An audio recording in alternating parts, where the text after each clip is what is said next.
Hello students, आज की इस वीडियो में हम अलेक्जेंडर पोप की एक बहुत ही famous poem ode on solitude को पढ़ेंगे। वीडियो में हम देखेंगे पोएम की फुल एक्सप्लेनेशन, साथ ही साथ हम स्टडी करेंगे पोएम में यूज हुए फिगर्स ऑफ स्पीच को एंड हम लिस्ट करेंगे पोएम में आए टफ वर्ड्स को। But before starting the poem, first of all will know about the title. Title में वर्ड हमारे पास दो है, ओड एंड सॉलिट्यूड।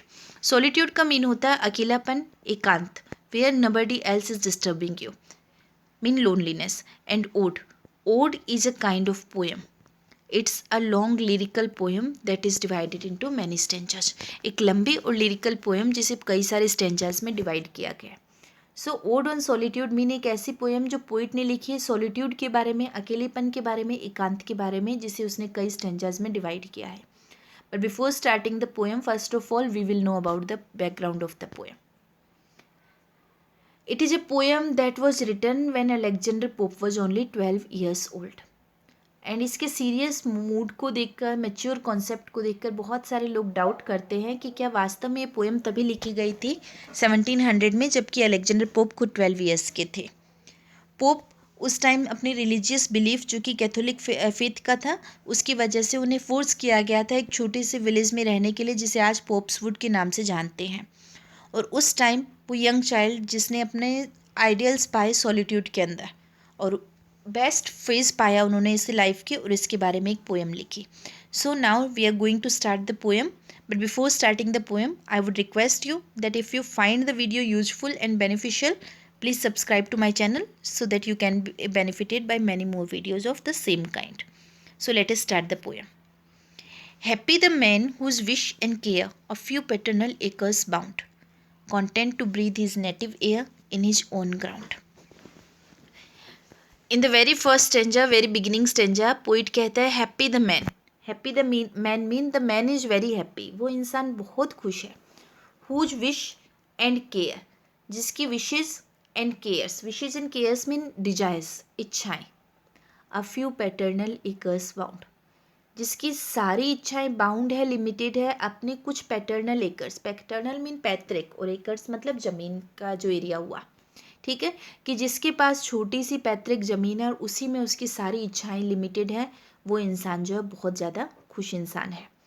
वो इंसान जो कि content to breathe his native air in his own ground, जो कि कंटेंट जो है सेटिस्फाइड है टू ब्रीथ, सांस लेकर अपनी नेटिव एयर, अपनी ही लोकल, अपनी ही घरेलू हवा में सांस लेकर, अपनी ही ज़मीन पर रहकर जो इंसान खुश है, जो प्रोग्रेस की दौड़ में बाहर नहीं भागना चाहता, जिसकी इच्छा है उसी ज़मीन तक, अपने पूर्वजों से मिली ज़मीन तक सीमित है, वहीं वो खुश रह रहा है, वो इंसान जो है वास्तव में हैप्पी है, वही दुनिया का सबसे खुश इंसान है.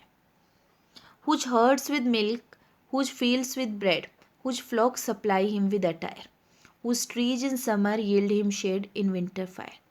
वो इंसान जिसकी सारी असेट्स जो है, जितनी उसके पास असेट्स है, वो उसे उसकी ज़रूरत का सामान सप्लाई कर सके. जैसे कि उसके हर्ड्स होते हैं कैटल, गाय भैंस भेड़ बकरियाँ वगैरह, ये जो है उसे मिल्क प्रोवाइड कर सके, उसके जानवर जो है उसे मिल्क दे सके. हुज फील्ड्स विद ब्रेड, जिसके खेतों में उसके खाने लायक ब्रेड यानी रोटी हो सके. Whose flocks supply him with attire, जिसके जो है फ्लॉक्स मतलब भेड़ों का झुंड जो है, वो उसे उसकी अटायर यानी ड्रेस यानी क्लोथ्स के लिए सप्लाई दे सके, मतलब जिसके भेड़ों से उसको अपने कपड़े मिल सके. Whose trees in summer yield him shade in winter fire, जिसकी खेतों के पेड़ समर में तो यील्ड कर सके, दे सके shade, and in winter fire, और विंटर में उन्हीं पेड़ों की लकड़ी से वो आग जला सके. मीन उसे अपनी ज़रूरत की सभी चीज़ें अपने आसपास अपने संसाधनों में मिल जाए, अपने गाय भैंस से उसे मिल्क मिल जाए, अपने खेतों में उसके लिए रोटी हो जाए, उसके जितने भी फ्लॉक्स है, भेड़ बकरियों के जो झुंड है, उससे उसे कपड़े मिल जाए, जिसके पेड़ों के नीचे बैठकर वो गर्मियों में छाएँ ले सके, और पेड़ों की लकड़ियों से वो जो है वो सर्दियों में आग ताप सके. वो इंसान दुनिया का सबसे खुशनुमा इंसान है. Blessed, blessed mean blessed, who can unconcernedly find, unconcernedly, concern मतलब चिंता, और concernedly चिंता से, unconcernedly without any tension, without any worry, find, वो इंसान जिसकी लाइफ में कोई टेंशन नहीं है, वो पाता है hours days and years slide soft away, जिसके आवर्स डेज एंड ईयर्स, समय धीरे धीरे स्लाइड हो रहा है, मूव हो रहा है, खिसक रहा है, फिसल रहा है, निकल रहा है, सॉफ्ट, बहुत ही धीरे धीरे जिसका समय बीत रहा है बिना किसी टेंशन के. इन हेल्थ ऑफ बॉडी, जिसके पास पूरी बॉडीली हेल्थ है, पीस ऑफ माइंड, मानसिक शांति है, क्वाइट बाय डे, और पूरे दिन वो क्वाइट यानी शांत रहता है। वो इंसान दुनिया का सबसे ज़्यादा आशीर्वादित ब्लेस्ड इंसान है, उसे एक तरह से डिवाइन ब्लेसिंग है। मतलब वो इंसान जिसका समय जो है बिना किसी टेंशन के बीत रहा है, जिसकी बॉडी हेल्दी है, जिसके पास पीस ऑफ माइंड है। Sound sleep by night, study and ease together mixed, sweet recreation and innocence which most is please with meditation. Sound sleep by night, वो इंसान जो रात को साउंड स्लीप इंजॉय करता है। साउंड स्लीप मतलब गहरी नींद, एलिट्रेशन का यूज़ है कि वो इंसान जो रात को गहरी नींद इंजॉय करता है। स्टडी एंड ईज, जो स्टडी भी करता है, अध्ययन भी करता है, एंड ईज आराम भी करता है। टुगेदर मिक्स, जिसकी लाइफ में दोनों चीज़ें हों, ना सिर्फ और सिर्फ स्टडी हो, ना सिर्फ और सिर्फ ईज हो। स्वीट रिक्रिएशन, रिक्रिएशन यानी एंटरटेनमेंट, मतलब जिस चीज़ से थक रहा है तो दूसरी चीज़ उसके लिए रिक्रिएशन है। एंड इनोसेंस, और साथ ही साथ उसकी लाइफ में इनोसेंस है, मासूमियत है और सादगी है, which most does please with meditation, और जिसके साथ ही साथ उसे खुशी होती है मेडिटेशन से। मतलब जिसके पास साउंड स्लीप है, जिसके पास स्टडी है, जिसके पास आराम है, स्वीट रिक्रिएशन है, और जिसकी लाइफ में इनोसेंस है और मेडिटेशन है, वो इंसान खुश इंसान है। दस let me live unseen unknown, ये सारी चीज़ें पोइट को अपने उसी छोटे से गांव में मिल रही थी जहां वो अकेलेपन में रह रहे थे। तो दस let me live unseen unknown, poet को ये सॉलिट्यूड इतना पसंद आता है कि वो ये मानता है कि मुझे जीने दिया जाए, मुझे रहने दिया जाए अनसीन, इसी तरह से बिना किसी के देखे, अननोन बिना किसी के जाने, मतलब कोई मुझे जाने ना, कोई मुझे देखे ना। दस अनलेमेंटेड लेट मी डाई, और इसी तरह से मैं मर जाऊँ अनलेमेंटेड, यानी बिना किसी लेमेंट के, मेरी मौत पर कोई रोने वाला भी ना हो। स्टील फ्रॉम द वर्ल्ड, पूरी दुनिया से मैं स्टील अवे हो जाऊँ, चुपके से निकल जाऊँ। And not a stone tell where I lie, और एक पत्थर भी ये ना बताए कि मैं कहाँ लेटा हुआ हूँ। यहाँ पत्थर का सेंस ग्रेव स्टोन है, जो कि कब्रों पर होता है और बताता है कि यहाँ किसको जो है वो दफनाया गया है। तो पोइट इसी तरह से एक ज़िंदगी जीना चाहता है जो दुनिया की रश से, भागदौड़ से बिल्कुल अलग हो, जहाँ उसे कोई जाने पहचाने ना, और मौत के बाद भी उसके बारे में जानने वाला कोई ना हो। तो इस तरह से पोइट ने जो ये poem solitude, ode to solitude, ode on solitude लिखी है, जिससे कि वो सॉलिट्यूड को फेवर कर रहा है, सॉलिट्यूड में ही अपनी ज़िंदगी जीना चाह रहा है, और वो ऐसे इंसान को दुनिया का सबसे खुशनसीब इंसान मानता है। नेक्स्ट हम देखते हैं फिगर्स ऑफ स्पीच जो इस पोएम में यूज हुई है। फिगर्स ऑफ स्पीच में हम बात करते हैं first of all oxymoron. Oxymoron होता है जब दो ऑपोजिट वर्ड साथ साथ आते हैं। इन विंटर फायर, विंटर मीन सर्दियाँ और फायर मीन आग यानी गर्मी, तो दो ऑपोजिट वर्ड्स जो है वो एक साथ आए, तो this is oxymoron.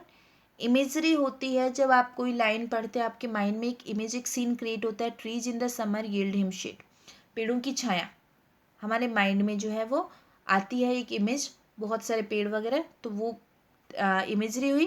Personification, stone को जो है बताने के लिए कहा गया कि एक पत्थर भी ना बताए, बताने का काम जो है किसी को वो इंसान करते हैं। जब एक इनएनिमेट ऑब्जेक्ट को ह्यूमन फॉर्म दी जाए तो वो पर्सोनिफिकेशन कहलाता है।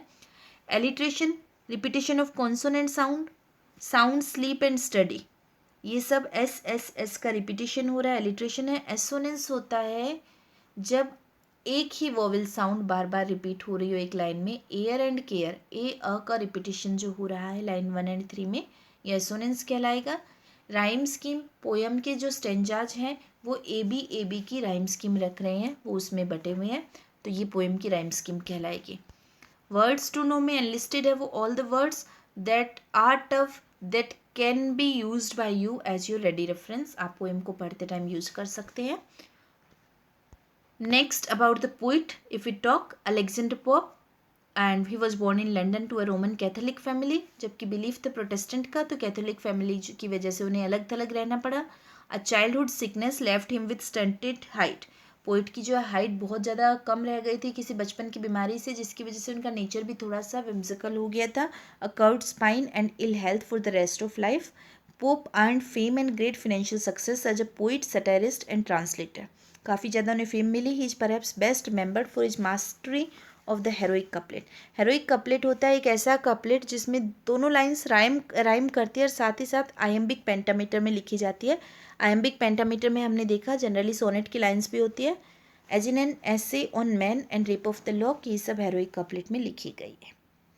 So students, this was the poem ode and solitude. I hope you have understood the poem. So please subscribe to my channel, and by the time we come with the next video, keep learning, keep enjoying literature. Thank you.